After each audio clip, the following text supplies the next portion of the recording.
আপনাদের কি এরকম কখনো হয়েছে বিকাশ অথবা নগদ থেকে টাকা ট্রান্সফার করার সময় ভুল করে রিচার্জ করে ফেলেছেন? যদি এমন হয়ে থাকে তাহলে এই ভিডিওটি আপনার জন্য। কারণ আজকের এই ভিডিওতে দেখাবো কিভাবে আপনার বিকাশ অথবা নগদ থেকে রিচার্জ হওয়া টাকা কিভাবে অন্য একটা সিমে ট্রান্সফার করবেন। তো চলুন ভিডিওটা শুরু করি। আজকের এই ভিডিওতে দেখিয়ে দেব কীভাবে রবির সিম থেকে অন্য একটা সিমে টাকা ট্রান্সফার করবেন।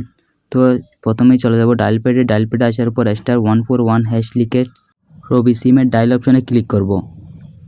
ক্লিক করার পর একটু লোডিং হবে, লোডিং হওয়ার পর এখানে দেখেন অনেক অপশন আছে।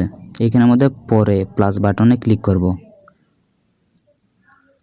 প্লাস বাটনে ক্লিক করার পর সেন্ডে ক্লিক করব। সেন্ডে ক্লিক করলে এখানে আরেকটা ইন্টারফেস ওপেন হবে।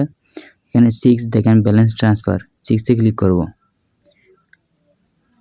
আমার দেখানো প্রসেসগুলো ফলো করেন। এখন সিম 1 এ ক্লিক করব। 1 এ ট্রান্সফার করুন। এই বাটনে ক্লিক করবেন। ক্লিক করার পর এখানে একটু লোডিং হবে, লোডিং হওয়ার পর এখানে অ্যামাউন্টটা দিয়ে দিবেন প্রথমে। এখানে টাকার পরিমাণটা লিখতে বলতেছে, দেখেন উপরে বাংলা লেখা থাকবে। আমি এমনি 20 দিয়ে দিচ্ছি। 20 দেওয়ার পর এখানে দেখেন রবির নাম্বারটা দিয়ে দিবেন, যেই নাম্বারে আপনি টাকাটা ট্রান্সফার করতে চান। তারপর আমরা সেন্ড বাটনে ক্লিক করব। ক্লিক করার পর এখানে দেখেন লেখা আছে আপনার অনুরোধটি গ্রহণ করা হয়েছে, কিছুক্ষণের মধ্যে আপনার ব্যালেন্সটি চলে আসবে। এভাবে চাইলে একটা রবি সিম থেকে অন্য একটা রবি সিমে টাকা ট্রান্সফার করতে পারবেন।